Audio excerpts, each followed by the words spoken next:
Jethro, go. Jethro, go. He's like, y'all are dumb. Y'all are so dumb. He's definitely looking at us like, I'm definitely more intelligent than all of you combined. Do you realize you people are so dumb? You feed me and clean my shit up. I don't clean nothing of his up. Just let it seep back into the earth. That's exactly shits how I in the deal with backyard. it. Awesome. Right? Just let it go right back into God. No. Mm-mm. I would not do that when I get a backyard. You'll keep poop clean? I'll do it just like I do now. Carry a bag around and just, yeah. Yeah, you say that. Okay. You are going to clean up poop with a bag. Yeah. Out Why of not? your backyard. Because He he's poops- Grinch. I'll be I'm honest. OCD. Have we not met? I get it, but that's like different level type shit right Why? there. Like, just go out with him, hang out, and he's gonna shit like once or maybe twice a day. There's a reason you buy a house with a backyard. So you Yeah, to don't have a nice backyard, not a So you shit don't- minefield. I don't know. Maybe.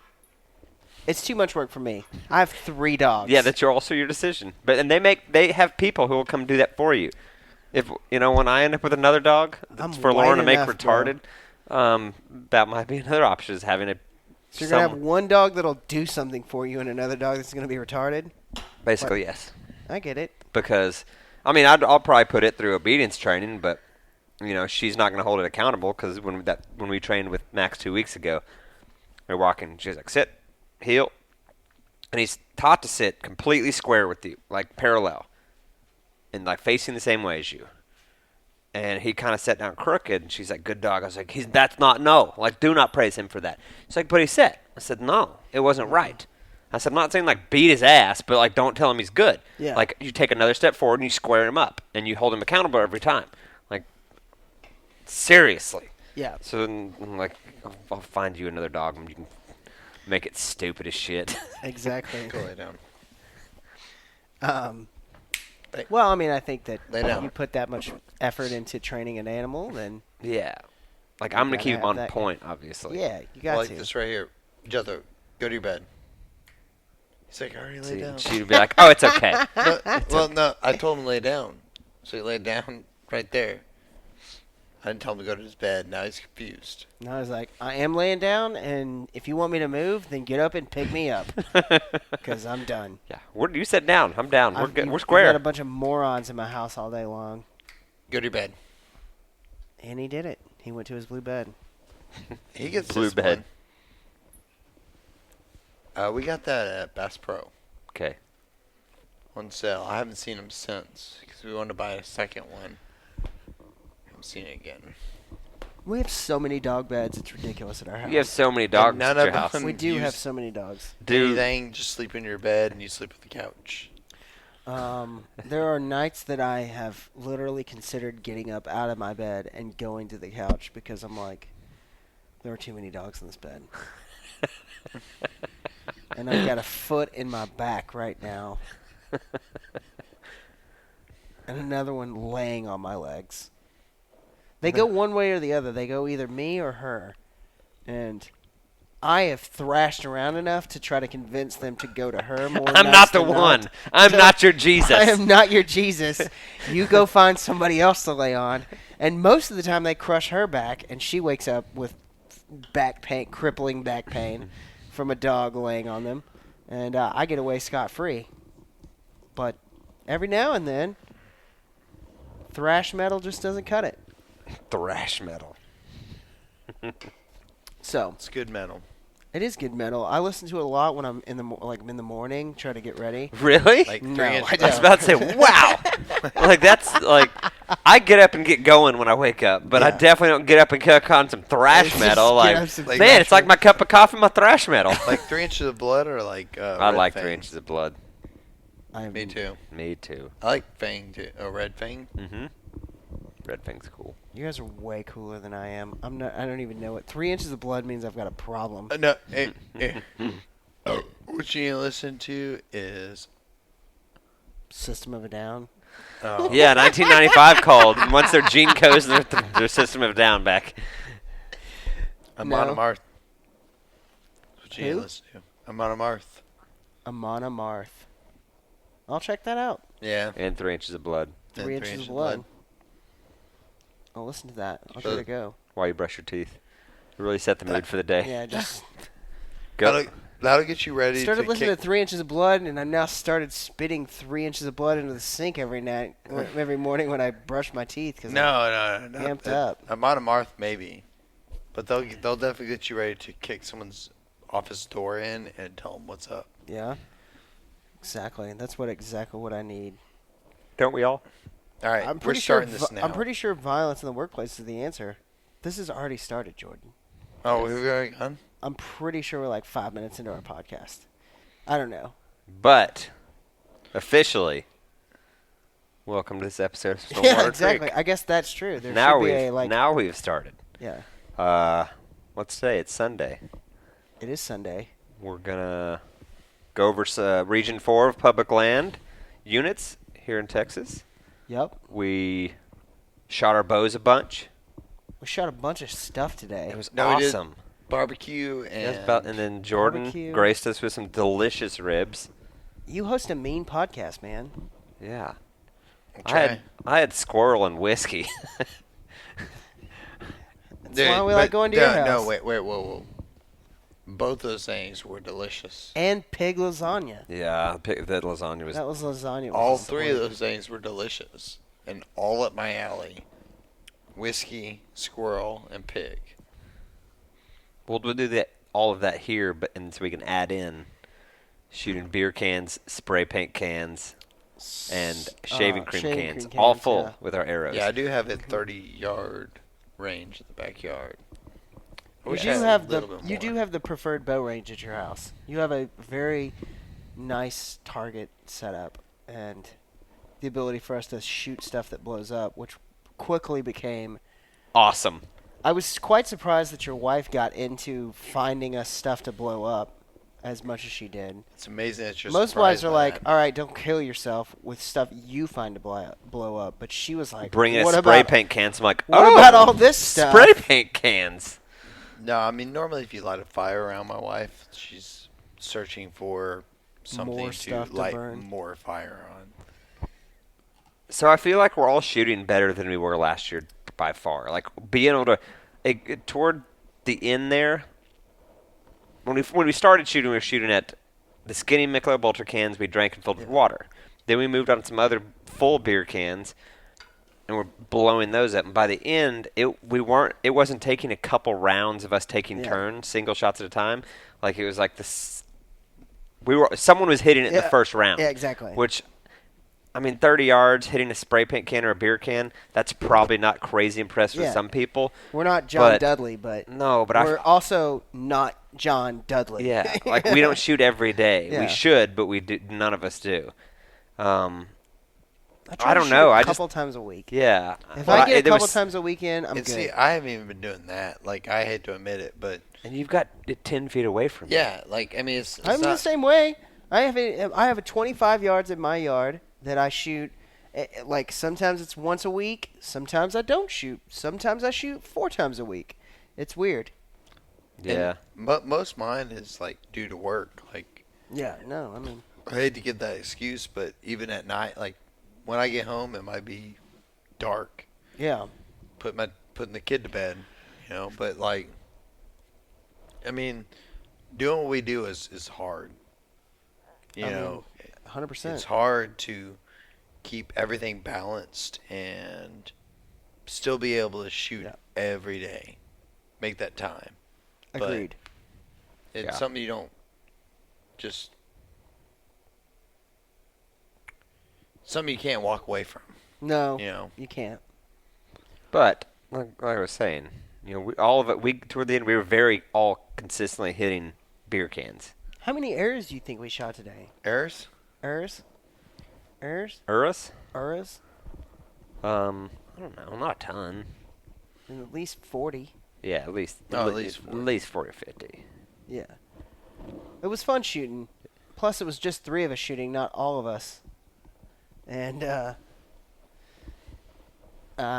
which was kind of fun, you know, because there's nothing better than shooting a target. And I love shooting my bow no matter what, even just at a styrofoam target. Yeah. Or just a foam target. Exactly.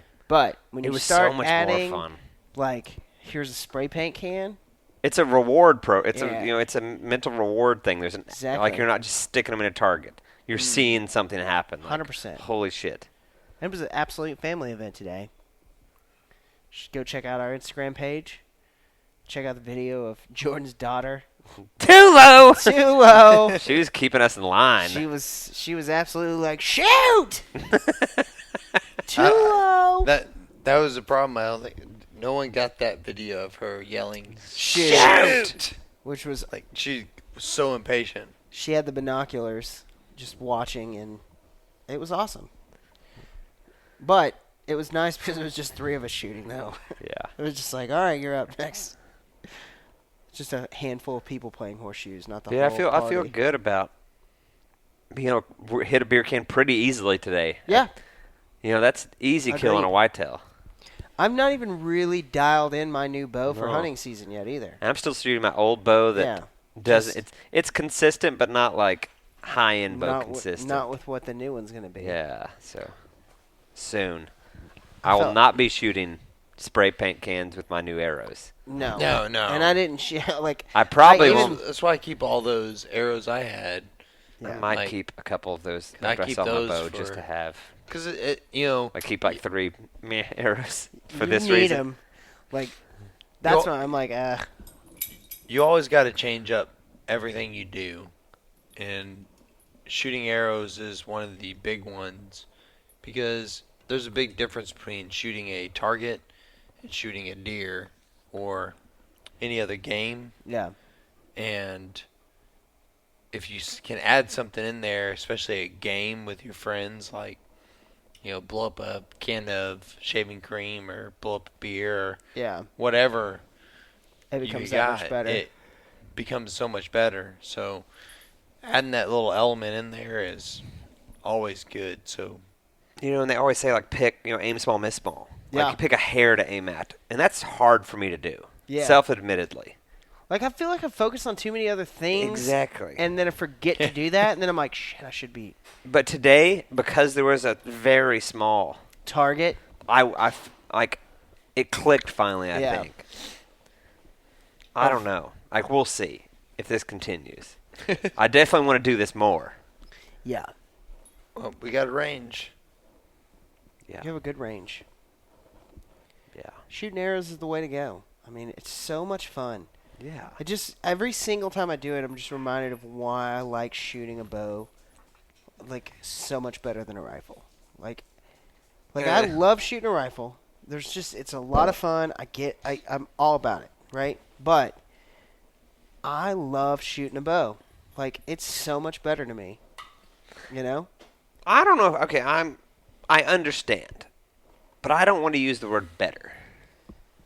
Because I really enjoy shooting. I just like the fact that I can do No. it in my backyard. Exactly. There's Like, that. That's why and it's better I feel, to me. and I think it takes more. It takes far more concentration. Yeah. Probably because I'm new at it, far. I Yeah. mean, I've been shooting rifles since I was a kid. I don't, and it's it's just quiet, and there's I don't know. It's the concentration level, and I can't shoot 40 bullets. Like, if I shoot 40 bullets, I feel like I'm doing something wrong. Right? I know that may be stupid, but if I go to a gun range and I'm, like, shooting 40 times, really, like, I'm just like, why am I doing this? Like, at some point, it becomes this thing for me to be like, I feel like I'm just wasting ammo. Like, I'm not doing it's like I'm not getting any better at it. Like, today I got better as I went along. You know? you don't feel that with rifles. No. I mean, I Well, grew up I feel- shooting a rifle. no, I and- feel the same way as far as like you just get dialed in and honed in and making a tweak. Like we tweaked your side a little bit today. Yeah. And I'll do the same thing on the rifle range before if I'm going on a rifle hunt. Yeah, but I think it's more of a mental thing of you can go get your arrow back. Oh no, I You like I don't said, get I that. completely I understand. think that's more of Never. a thing. That's like, exactly what it is. I'm like, I just shot $20 worth of bullets. yeah. And they're gone, and they ain't yeah. coming back. No, you know? and that's a huge thing also. And that's something I had, like, my wife went with me to get arrows one day, and went up in price and quality of arrows, and she was like, "Oh my God, we just bought $100 worth of arrows, and there were 6 of them." You know, and that's throwing numbers out there. I don't think it was that much, Right. but still a lot of money for 6 arrows. But I was like, like I can put fill points in these and shoot them for days. Unless I lose it or just complete Robin Hood or just shatter it on a metal nail in the fence because I missed so bad. But you got a great setup back there for missing. I mean, we missed clearly shooting cans. We missed, and have that horse stall mat back there is the way to go. Yeah, no, I like the idea of having. It's big enough that it catches. Yeah, big. I can't. Well, there's no way that I'm gonna shoot something like 3 feet off of that. No, and a horse stall mat is easily attainable. Yeah. I mean, Like Tractor Supply Company. Yeah, you get a Tractor Supply or I think Northern Tools even sell them. Probably Yeah. G-Bows too. You don't know Which one? G-Bows? G-Bows? I don't know G-Bows. It's like Tractor Supply. I think it's more West Texas. When I grew up, we had them. Okay. Okay. It's very similar. Oh, rock on. But so on those, they're pretty long and 4x6 roughly, aren't they? Yeah. I mean, they look like 4x8, like a yeah, I piece think of It's plywood. big. It's big enough to not have a problem. yeah. And, I mean, we even had a friend that's really never shot a bow that I offered to. He had the same Yeah. wingspan as me, and I let him shoot my bow, and he didn't do great, but he missed. And Yeah. He still hit the black 4x8 mat, which is Yeah. Which fine. if you're just like That's someone I've that never does know what done they're this. doing. Yeah, I mean, it's And it still was pretty at good. 27 yards. Like, Yeah, we should have did. walked him up to 10 and just and been walked like, him back. Yeah. Yeah, I mean, yeah, we didn't do that because we're Yeah. assholes. You're like, no, you stand back here. But, it's if you're shooting a bunch of guys, you're not going to be the guy who I'm walk up close. Yeah, The- exactly. So I feel it. Braley got walked up, but he didn't. Yeah. Braley She 7. hit a beer can with her She little. did hit a she beer did. can. That was awesome. She was super stoked. That was awesome. That was all you too, right? You were down Coach. Eh. She Co- was one. Coach She was the one Grinch. pulling the bow. Yeah, you just were doing the teaching. It makes me want to super pay attention to John Dudley's channel more though, because There's a ton of information. that guy's stupid, ridiculous with the amount of stuff that you can learn from him, and just the little tweaks and the way you hold your body, and it's all so good. It's such good information to have, It's crazy. and things that you should implement and use, and just how you hold your elbows and how you hold your back and what you should feel when you shoot. I think those are all anybody can go out and be like, oh, I can hit my target, I can hit a dinner plate, right? Yeah. But and we were talking about this, it's great that we were we're all shooting, and I agree with you. What you said earlier was that we were all in the where kill we zone. were a year ago from today. Last Today summer. where we were from a year ago was ridiculous compared to where we are today, and just the fact that we would miss and we're like, all right, I missed by half an inch, or just we're Yeah. inside such a tight window of missing that you're like, everything we shot at today would have been a kill shot. Oh my God! Yeah. All of our once we got all kind of started actively shooting, Yeah. as trying. Every arrow, even that missed those things, was inside a dinner plate. It was, I mean, and and that's saying and- all of our arrows combined. yeah, We're us taking turns. You shoot, Jordan shoots, I shoot. Until that can gets hit. Every arrow we shot, we were you know, missing it well, barely. Yeah, and we were that- pinning a beer can, a 12-ounce beer can, to the mat, Yeah. where it wouldn't move, one on each side of it. and then somebody pinned the metal. Yeah, file. exactly. And So I mean, so all of those. when you That's- miss like that, you're not. You may be missing the target that you're shooting at today, but what we do when we go into the wood, you ain't. That's not missing. Now, to me, replicating that not fear, but that that emotion, Buck fever. That you just like that The Panic. adrenaline that you got going on. Yeah, that's the way you got to really train, and I try to do that at home. And you know, I mean, I know some people do like jumping jacks, and some people run, and then We've done that. you know, and it's just like Yep. it's just like I just try to like super focus in and like just super try to like in your mind replicate that kind of like play it out, right? Play the hold it, play you know the stupid things that occur, right? It's great when they work out perfect, but he stopped right behind a tree. And I'm at full draw, so do I let down? Do I not let down? And hold it, and then fire, you know? You know, we all have played fantastic games in the backyard or drinking games and stuff like that, but having those kind of games for shooting your bow puts you at a whole nother level. Like, In the shoot woods. a can. Yeah. You know, this And makes me you- want to. Can you hold while I shoot, and then you shoot right after me? You know, I think that's like, an awesome idea. just any We kind both of pull at the little same time, yeah, everybody pull at the same time, but you have to. and then you have to shoot. yeah. Mm-hmm. That's an you, idea. You make And then we go little- reverse order. The guy who held the longest, 100%. we all three pull. He shoots first. Boom, boom, boom. Yeah. And then second one. And That's a great idea. That is But a behind great that, just idea. have your buddy sit there and be like randomly Like look you, at you pull back as soon as you get to full draw.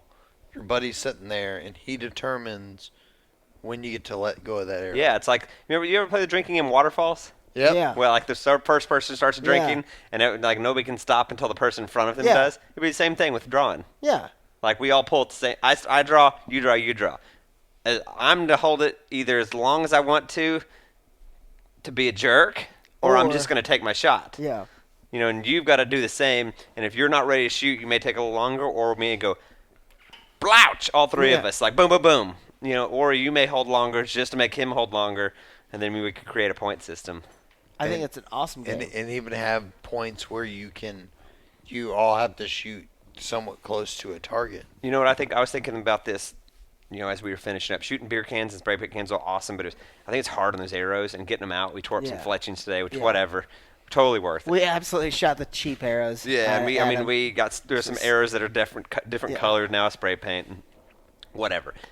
But you know, like Michael's or Hobby Lobby, they sell those styrofoam balls. I know my grandmother Yeah. used to buy them for arts and crafts. Yep. We should go get some like baseball-sized ones Yeah. and set, you know, either hang them in front of the target or just set them and start a game like that where we're all going to hold, but we're all shoot at the same and see if we can put arrows in that Yeah. styrofoam ball.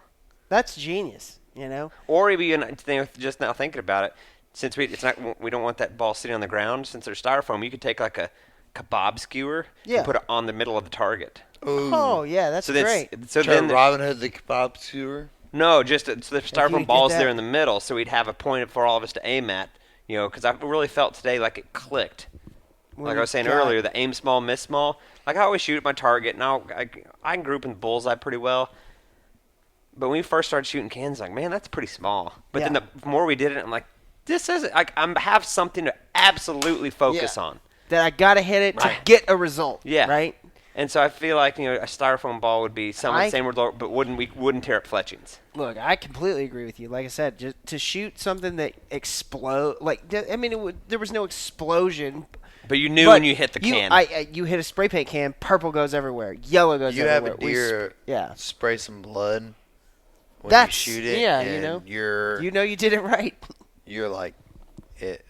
I did good. It went that it sounds way, and bad it should be when bad. you say it in something like this, but you have something that's. and you're going to hear that arrow hit the deer, too. Oh yeah. That thump. And you hear it with rifles, even. Yeah. Oh yeah. You hear that- just Exactly, that blunt. You know, it's gonna be a Second clap. quick, good death. Agreed. I mean, like I said, I think today was like one of those. So much fun. Oh my God, so much fun. I'm really glad I brought my bow. I know. It was weird. I was in my room today, getting ready to go. I was packing all the podcast equipment up and whatnot, and I was looking at my bow. And I was like, God, I really like to shoot my bow today. And so I called Jordan. I was like, Hey, is everybody bringing bow? What's the deal with bows? He was like, Oh yeah, Austin's bringing his bow. I was like, perfect. Yep, I just threw Awesome. my truck. I was like, we might shoot it. Might not, but it'd be nice to shoot it. You should always bring your bow somewhere. Yeah, and from here on out, like Especially when there's a range close by. I'll do that. I like shooting your equalizer. That was pretty cool having yeah, that. I really like Yeah. it. It's You weird didn't get because we should have. I didn't shoot it because I already want one. I didn't want one worse. well, it felt like when I first put it on the bow, like 'cause we took it off your bow and put it on my bow, and it just felt so much more forward heavy at first, but it shot fine. I shot it fine, and I think it was just a getting used to that. Weight. There was a weight out there farther than what I am used to using, right? So Your bow is much heavier than mine because it's much nicer. And how many times? That's like the first time you've ever been able to say that whatever. since I got the. Look at you bragging. And then, I like it. and then, I like it. yeah, and then that's only gonna last for like a week no, before. no, your bow's great. I mean, I definitely upgraded from where I was at with the PSE Nova to a Matthews, Solo adrenaline cam. bow, solo cam bow. It's like the difference in the sound is like I've shot both of them and I'm just like, Jesus, holy crap! How did I kill anything with this thing? Oh yeah, and that's what ruined me and made me like, all right, it's time to pull the trigger. Is being an outdoor pro. Yeah. Plug y'all. We know y'all want to be in the podcast soon if you listen to this. Yeah, you're in. But shooting really nice bows and shooting one of the owner's bows, who's a lefty and shoots expeditions. Yeah. Plug for them too, I suppose. Well, you're an expedition bow. Yeah. Right. And I was Bow like, owner man, like this is a whole I took his bow, not tuned to me. The draw length was similar, but it's same brace height, same draw weight that I'm gonna have. I mean, picked his bow up in their range and shot it, and get him in a way on a saucer. Yeah. Inside a saucer. It was like when I got this bow I have now, this Bowtech Diamond, I wasn't doing that. No. And I was explaining to Lauren the other day that, there's a lot of instances where you get what you pay for, and I've come to realize archery is absolutely one of those things. When you get once you get into nice bows, Yeah.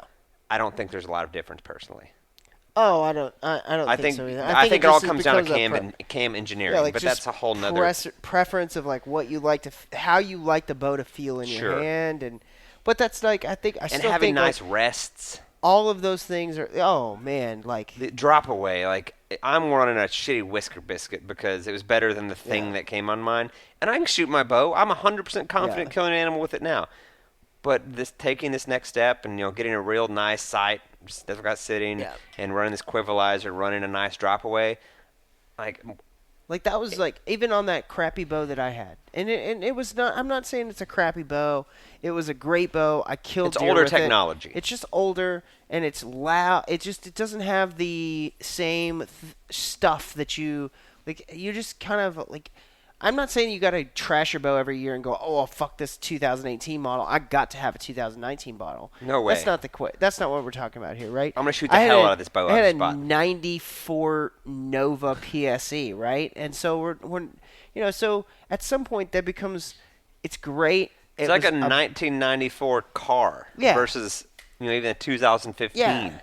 Yeah. And so to be able to take when I took that the rest that I had on there and moved it over to a ripcord drop away rest. Yeah. I was like, I went from even on that kind of a bow, right? It's crazy. It's ridiculous the accuracy I started getting, right? And I had a crappy sight on it. You take that sight, you put a better sight on it, all of a sudden, so I mean if you are trying to hunt on a budget and you especially with eBay. One of the things we're going to talk about today, which is public land hunting in Texas and more specifically Region 4 of public land hunting, which is around a major metropolitan area. This is public land in and around Dallas-Fort Worth. All very drivable. All drivable.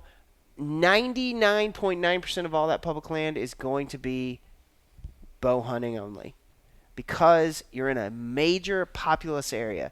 And so regardless of if you exist here in Dallas or if you exist in Houston, sometimes you can take a rifle out, you can take a shotgun out, which is great. Go do that. It's if you've never hunted before, 100% think that's the way you should go, right? Go because you're going to get more range.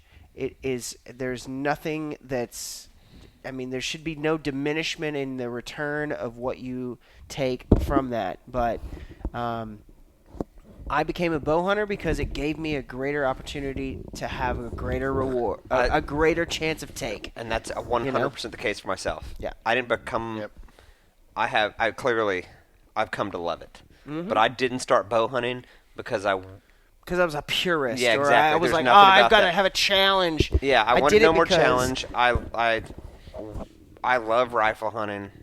I still take some meat every year with a rifle. It was for available opportunity, and because I love to hunt and I want to be outside and I want to be in a tree stand. I want to stalk pigs when I see them and do all that. And I can't take my rifle to all this land that's drivable from my house. I can go to buddies' leases sometimes. Yeah. You know, but we could, if we had the desire and the time mostly, we could get up every Saturday morning, drive an hour and a half from where we're sitting right now, 2 hours, and chase pigs with our bows. Yeah. Pretty much year round. We can't do that with our rifles. And we could hunt deer every day of deer season. Exactly. From September 30th to January, we could hunt deer every day if we wanted for $48. Yep. Plus gas, but That's cost of doing business, right? yes, sir. You never think about gas. Dude, I did come about December 14th, and I'm just like, God, I've had to change my oil twice during deer season. We were hammered. It was a lot, but I tell you what, I'm like, this is last year was the first deer season that I was like, I hate to see this go. I don't like having deer season come and go, but I was like, I felt like I really did everything I needed to do through deer season. No regrets. Yeah. Could I've done things differently?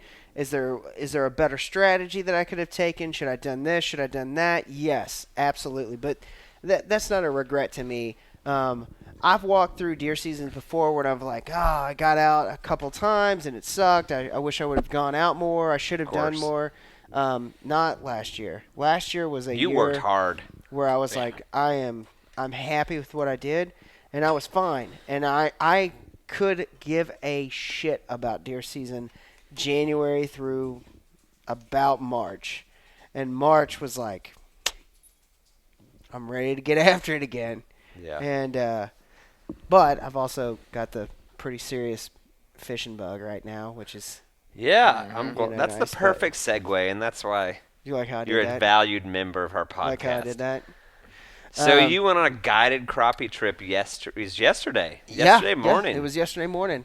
I got up at 4 in the morning, which was an hour too early, but it was better safe than sorry. Mm-hmm. I mean, we've had that issue before. Yeah, but I get up Interesting. this early every single day. But the thing was, we all got there early, so we got out on the water early That's too. awesome. So it was meet at 7. We were all there by 6:30 and out on the water, which is nice to have. So, we've been crazy chasing crappie right this year, And awful at it. and not very good. Yeah. Okay, maybe. No, I'm stick with 1s and 2s is pretty awful. It's not fun. It is fun. I won't say that it's not fun, but it is just like one of those things that's like, we can't get into them, right? We can't get into Just a limit nailing of crappie. We can't get into 10. We can't get into 5. We can get into onesie, twosie, and we're good at catching that. And so, I never really, I've always wanted to get into crappie fishing. I love bass fishing, but this year was like, I'm just going to focus on crappie, And I feel like a couple years ago when I started getting back into fishing from being a kid and loved fishing around my house and loved it. And then when we started, I was just like, I started with spinner baits and I started with plastics and I tried to do the artificial thing and I just had zero luck and I was out all the time. And so I was like, screw this, I'm just going to go back to old school. I'm getting a minnow, I'm getting a bobber, and I'm just going to go lay it out there and see what I get. And that was met with some success. I caught some sand bass. I caught some this and that the first year or so, and then this year was like, let's just go after crappie and crappie, and we'd catch one, we'd catch two, and that was about it. So I was like, you know what I'm going to do? I'm just going to hire a guide, and we're going to see if we can't get into them. And so I contacted a guy from the Texas Fishing Forum. His name is Mark Stanridge. He's part of Three Nails. He is the owner and the guide for Three Nails Guide, and he is awesome. I can't tell you if you've got to go. If you need to go out and get on crappie, this guy will put you on him. He is going to be a member of our podcast soon. He's going to come out and he's going to be a guest on the podcast and talk to us about crappie fishing. But I met him at the dock. Couldn't be any more professional. Was on time, ready to go. Got me hooked up, and he was like, "If you got a pole, bring a pole if you want. If not, I've got him." And he did everything. We got out on the water. Mess of them.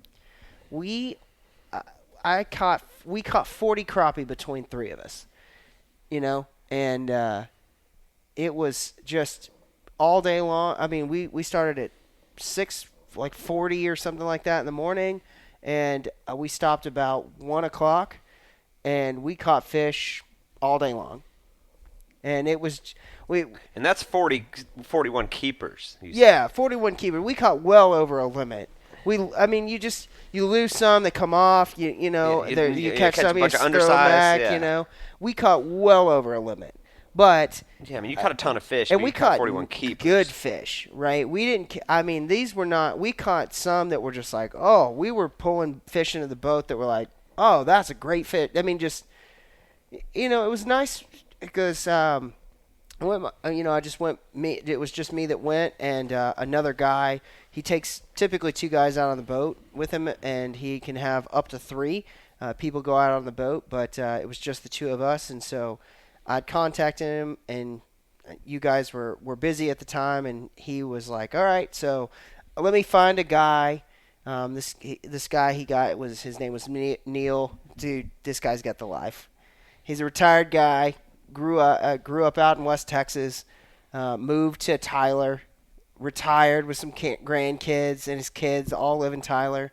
And he fished. He was like, we got on the boat. We got out there, and Friday, Mark calls me. He's like, hey, man, so just wanted to touch base with you. We're going to meet here, 7 o'clock. Just, be ready. Here's what you need to do. Bring a snack. I'll have water. I'll have everything you need. But if you want, I was like, well, should I bring a rod? He was like, no, but you can if you want. If you want to use your fishing rod, by all means, bring your own stuff. And he was like, also, the guy you're going fishing with, his name's Neil. He wants to know if you like a breakfast burrito. And I was like, I would love one.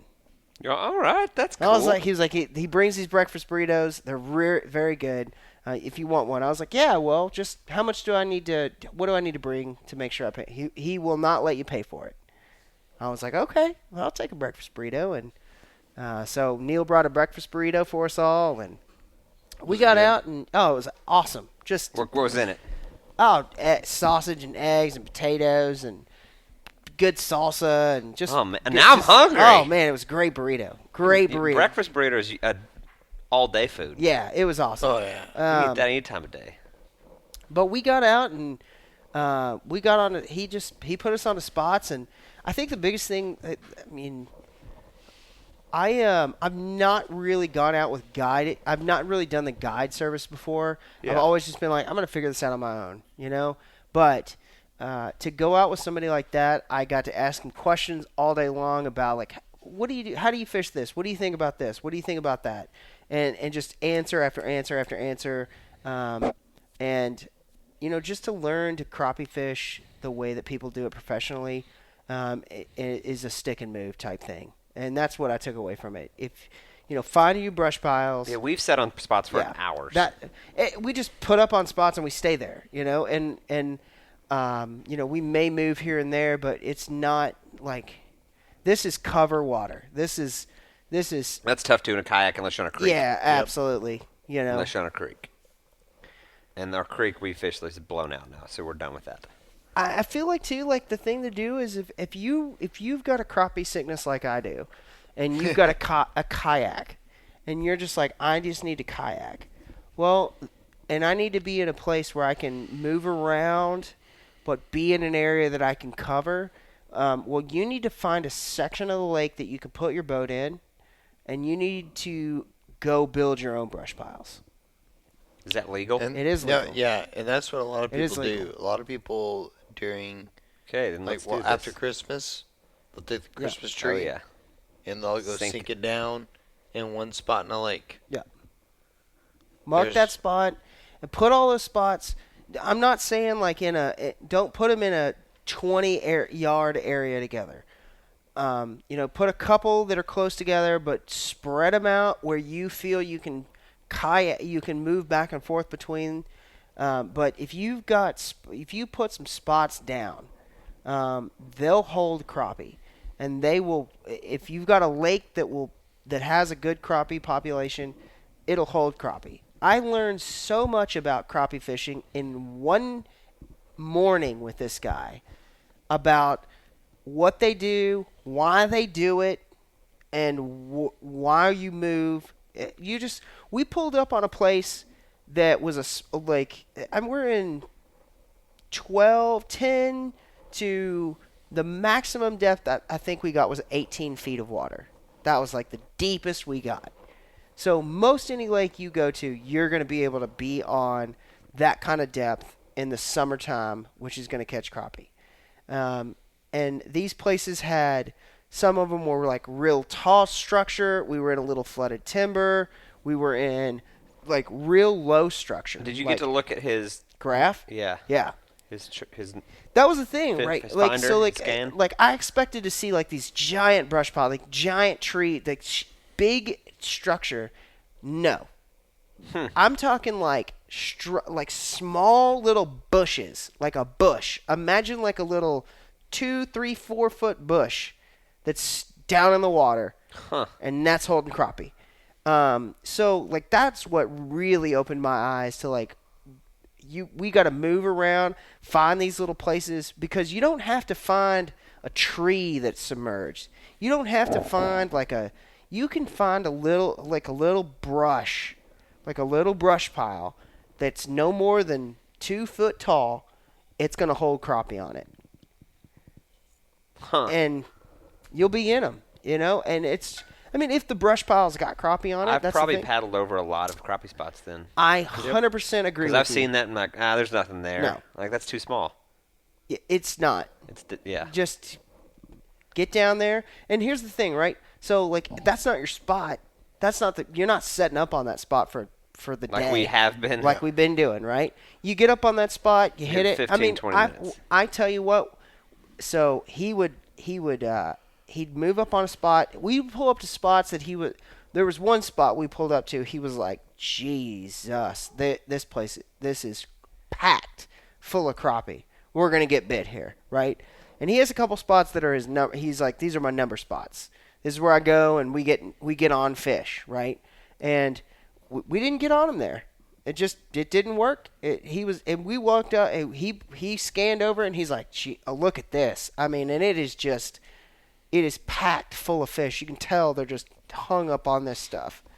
And we caught. They didn't want anything or throw it down there. They weren't biting, and that was it. And you know what?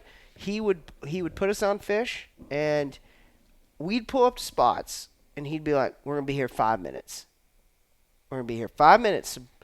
The way this would work is this. He had spots. Obviously, he's a guide, so he had spots on his GPS, and so he would go fly up to a spot with a big motor, stop, slow down, reset the scanner, scan over it, find the spot, throw out a buoy, then turn around and scan back over it to pinpoint the spot that the little pile that he wanted to put us on.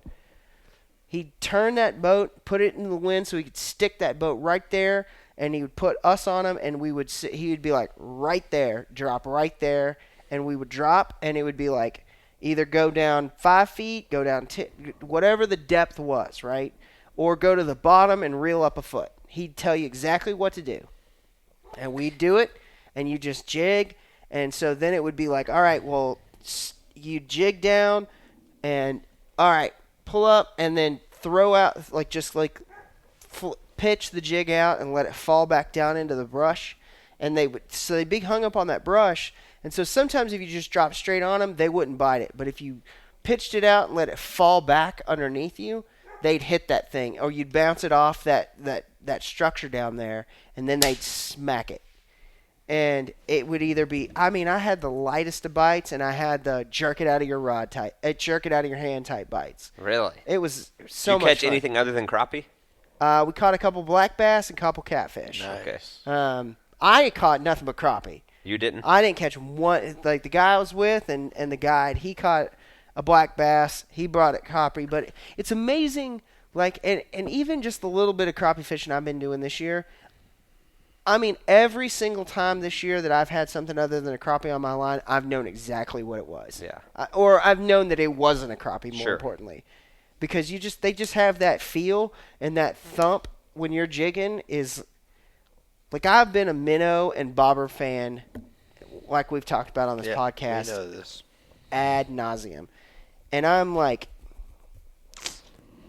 I'm a jig fan, like Jig. And that's what I was going to ask. Did he only have you jigging? Jigging only. We jigged the entire day. You have to show us how to rig it right then. It was a 1/4 ounce jig head with a piece of plastic jig on there and a crappie nibble. And Little power bait crappie nibbles. I bought some crappie nibbles the other day. That's it. And you just throw that out, and he'd be like 12 feet, or he'd be like to the bottom and up a foot, or to the bottom and up 4 feet.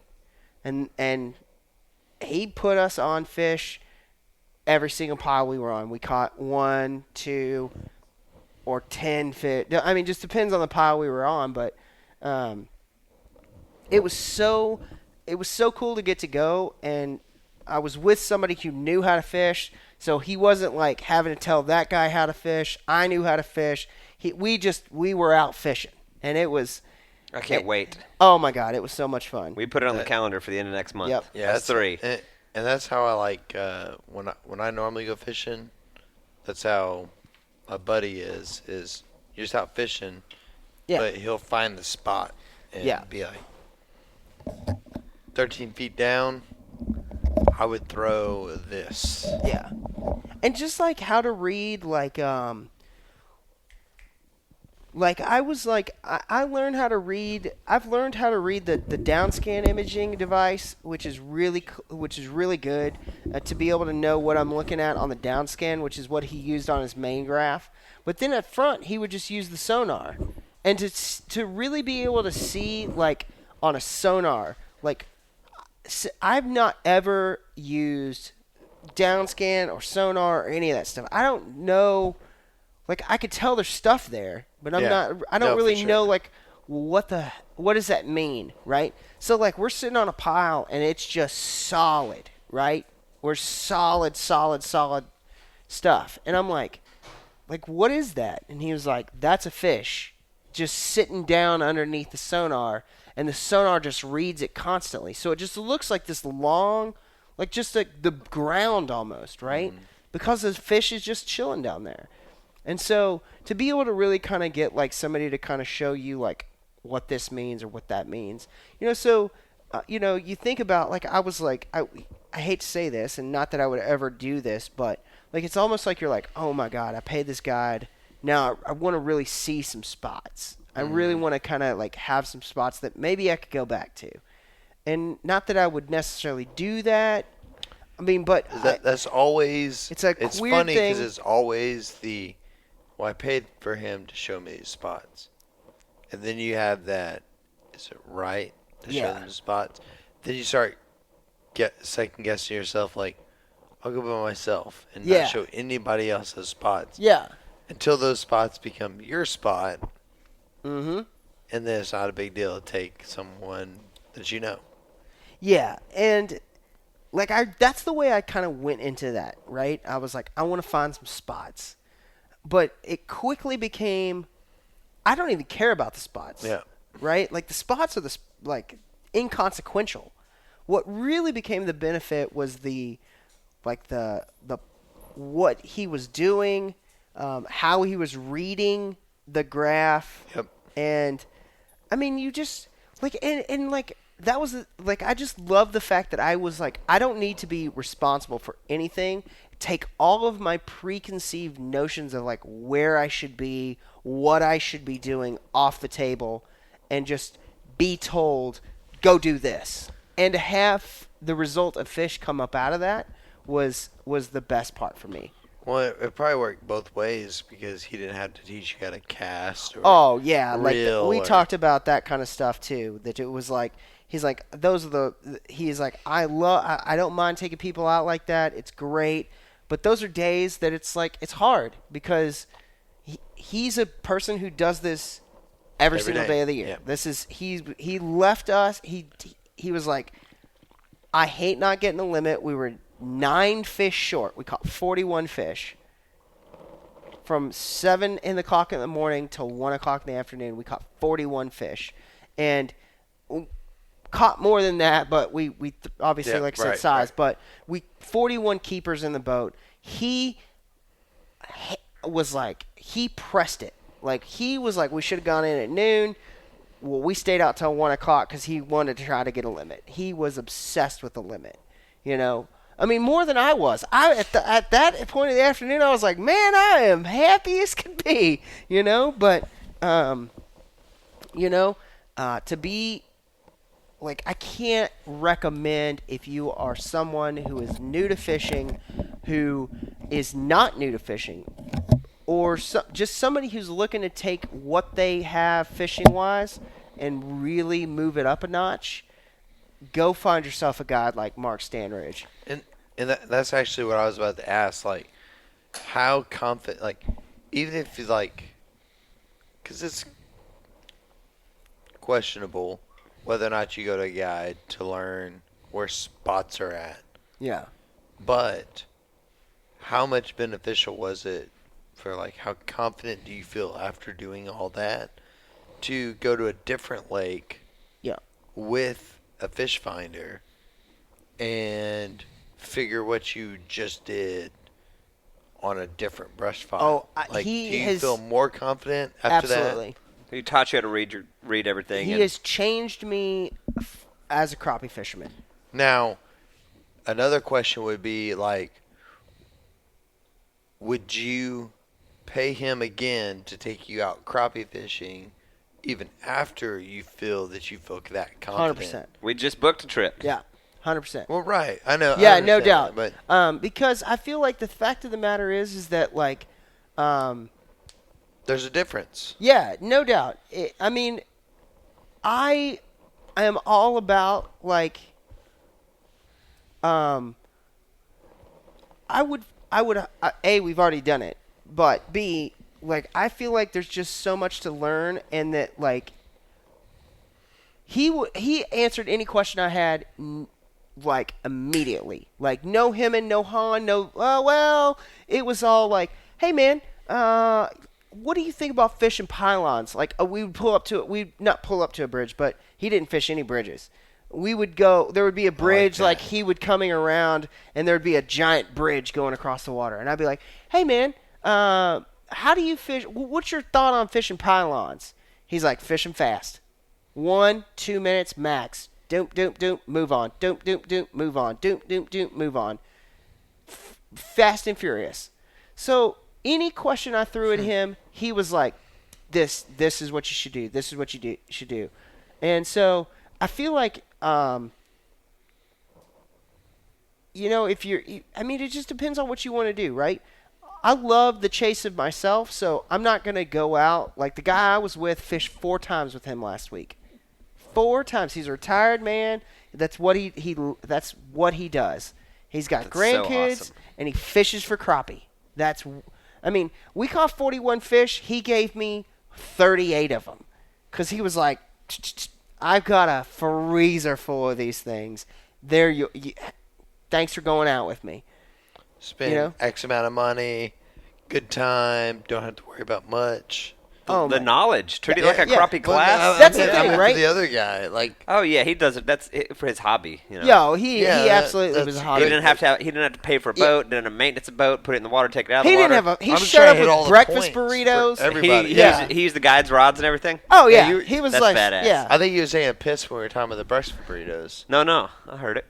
But he showed up. He was just that's all he cared about. He just wanted to go fish. That's so awesome. That's what I want to be He when I wants to get on retire. crappie. He's got a catfish guide. He's got a crappie guide.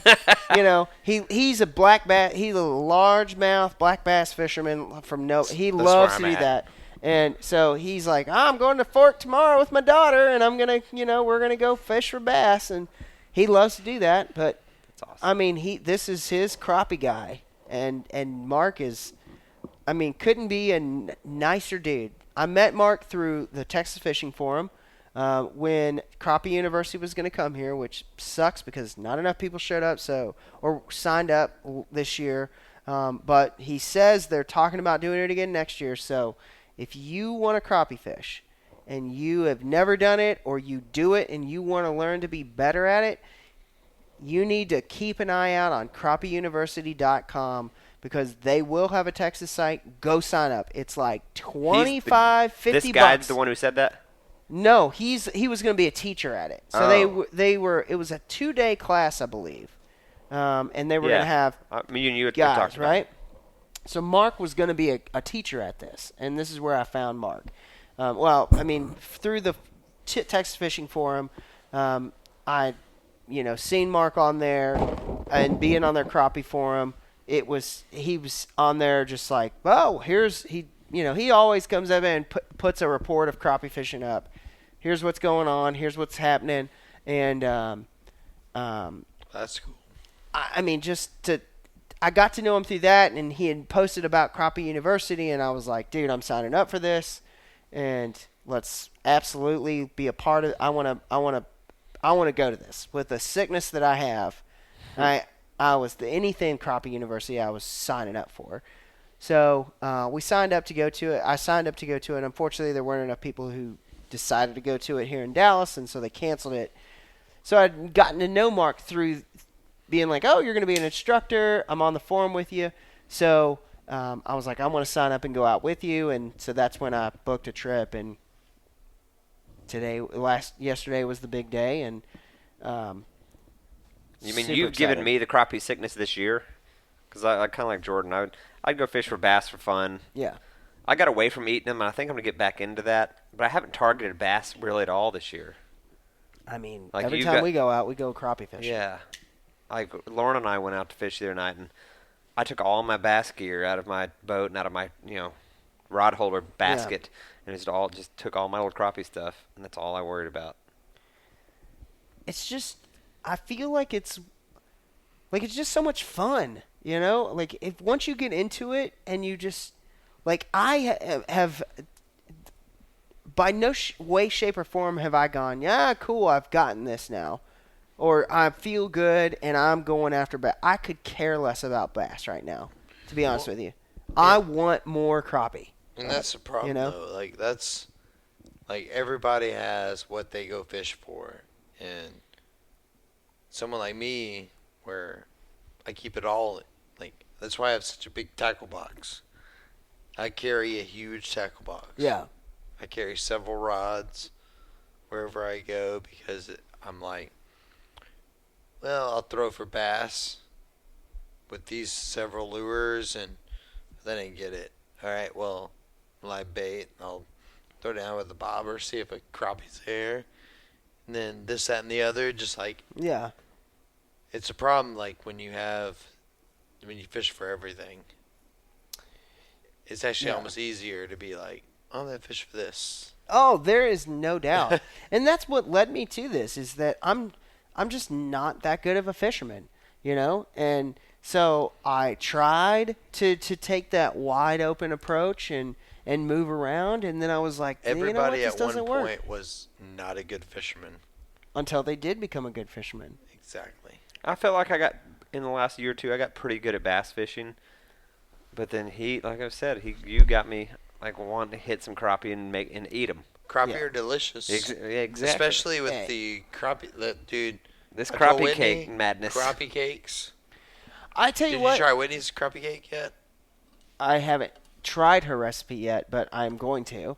Um, She was delicious. so that was one of the questions I asked both of these guys on the boat yesterday. I was like, "All right, so what do you boys like to? How do you like to eat these?"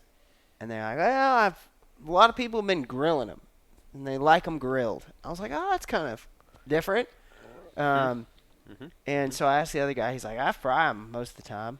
I pan fry them. I batter them and fry them. Make a sandwich out of them." I'm like, "That sounds awesome." Yeah, like a Yep. crappie po' boy. Yeah, exactly. Nothing's bad about frying. You can't. Yeah, Yeah, we'll see. You can't screw that yeah, you up. can't mess that up. So The they were like, Texas State Fair showed us that. exactly. You could fry anything. Yeah, exactly. I'll eat a shoe fried. Maybe not, but You depends try. on how much beer I get, how many beer tickets they give me to eat it. But I told them I told them about crappie cakes, and I was like, I like to eat them crappie cake style, and they were like, what? And they're like, yeah. Crab cake. I was like, it's and Mark was fish like, cake. you mean like a salmon patty kind of thing? And I'm like, absolutely, just A fish minus salmon and equal crappie into it, and they're so good. They're ridiculously good. And what did he say? He was like, I'm I'm in. I'm in. Absolutely. And the guy I was with, Did Neil. you tell him to go check it out? Oh, I told him, I was like, go out on the Instagram. There's a crappie cake recipe up there. But Neil was like, we got back in and we were cleaning all these fish, and there's a big cleaning station out on Lake Palestine there where we were at, and we're cleaning fish, and Mark is just hammering through these things with an electric fillet knife, right? Yeah. Which was just Yeah, a work of. I was astonishing to, which was worth the price of admission in and of itself, just to watch how he cleaned fish. We watched dudes clean 3 fish slower than he cleaned 41. Yeah, no, and for sure. he just melted through them, and but. The buddy I went, I mean, he was not even buddy. He is now, but he was just a dude who went out with me. Neil had caught so many fish, he was full, so he took a little like a little Ziploc bag and was like, "The rest is yours, man." I was like, "Oh, thanks, man." So he was like, "I'm gonna take these home and I'm gonna make some crappie cakes tonight." That's You awesome. sold me on the crappie cake thing, so Good deal. yeah, it was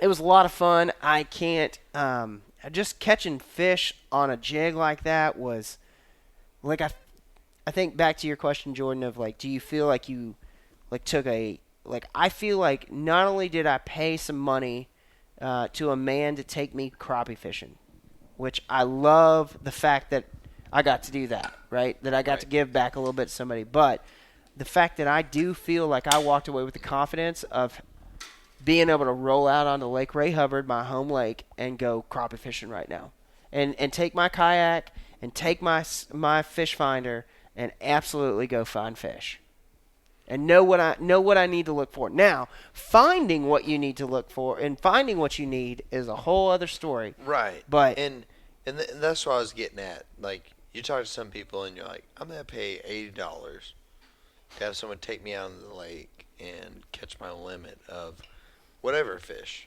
Doesn't matter. yeah, And people are like, you gotta pay $80 to go do that. You walk away with knowledge. It's school. oh, But that's the thing. Exactly. it's absolutely It's school. It's the same thing with taking a guide for deer or whatever. Mhm. You're not paying for, and I guess I'm getting at like the whole like not like thought process of looking at it as someone that's giving you a spot. I'm trying to emphasize this spot. Like, Yeah. you're not gonna go to that same spot all the time because that spot might not hold fish all the Exactly. time. But you're paying someone to give you their knowledge of here's how I found this spot. It might not be, they might not tell you that. And to me, if they don't teach you that, they're not a very good guide. Or if you just don't want to, like this guy Abe Fish with, the older guy who joined it. Exactly. He probably doesn't want to mess with his own boat. Exactly. He can pay this guy, and he's made friends with him. They hammer some crappie. He goes home with fish. He doesn't have to clean his own. He doesn't bring a rod. Shows us some breakfast burritos. He has a great time. It's his hobby. It's a convenience factor. There's something to be said for that. And like you said, learning all these things, like acquiring some knowledge. It's I mean, I acquire knowledge with everything I do. sure, absolutely. If I'm there to shoot a bow, when I started learning, I jumped in at both feet, tried to learn as much as possible about it. But I've always fished, but there's always everything that you can learn about fishing. And why not pay somebody $80 to learn how to target that one species? I mean, I can wholeheartedly guarantee you that you're going to take away something that's you would not have known. Exactly.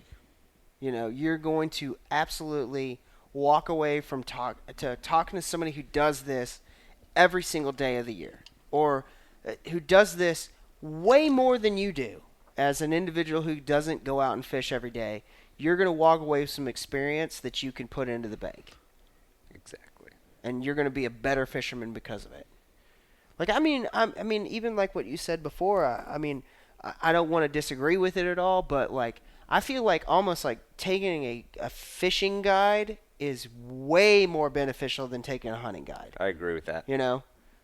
I feel like a hunting guide is great. They're going to put you on deer, and you can learn some things. And I guess I should say this, and I want to really preface this because I feel like taking a hunting guide to go elk hunting or to go mule deer hunting or to go a guide who's going to take you out on a public land and On a backcountry hunt. A backcountry hunt. I'm not talking about those people, right? And I kind of said what I said, thinking about what most people would do here in the state of Texas. Yeah. You take a guide out here in Texas. It's on their ranch or their boss's ranch. Yeah, you're going to go out on a place and hunt. To a feeder that know a certain buck hits every night at 6. They've got those deer patterned. And not to say that somebody in Montana or Wyoming or Arizona or New Mexico or Colorado doesn't have deer patterned and elk patterned and things like that. But I feel like if you took a guide out like that, you're going to get some sort of knowledge of how to find those animals in the wild a lot more than you would here in the state of Texas. And that's just a result of the state we live in, right? And most places in the southeast and the east. But a fishing guide, I was blown away, and I'm wholeheartedly agreeing that you're going to walk away with some knowledge that you didn't have. I walked away with some knowledge I'd never even had before. I feel like a better fisherman today than I did yesterday. I'm excited. June 28th, boys. July 28th. You're right. Holy shit. It's over a month away. It'll come in no time. Oh, yeah. So It'll much be here going in on no between time. then. It's already on the calendar. It is on the calendar. We're booked. I've already talked to Mark. So. Oh, really? We have he's like, I'm open, and it's happening. So that weekend. Save your pennies, boys. Save your shekels. And get ready. Because we are going to be out on the boat with Mark Stanridge. And then. I'll make breakfast burritos. Post. Make them? Uh-oh. That's awesome. Yeah, well. Yes. Where else are we getting them? Magic? Yes. I'll tell you what, Neil never shared with me where he got his breakfast burritos. Exactly. Neil was way more I've had secretive your within the breakfast burritos than Mark was with his fishing spots. Maybe he made them. That is a true Texan. Maybe he made them. He absolutely could have made them, but then he would have had to go to a lot of work to throw me off. He wrapped them in foil, and he brought ramekins in plastic of salsa. That was really good. Are you going to wrap yours in foil? Yeah, always. Oh, man. You are a professional. Uh-huh.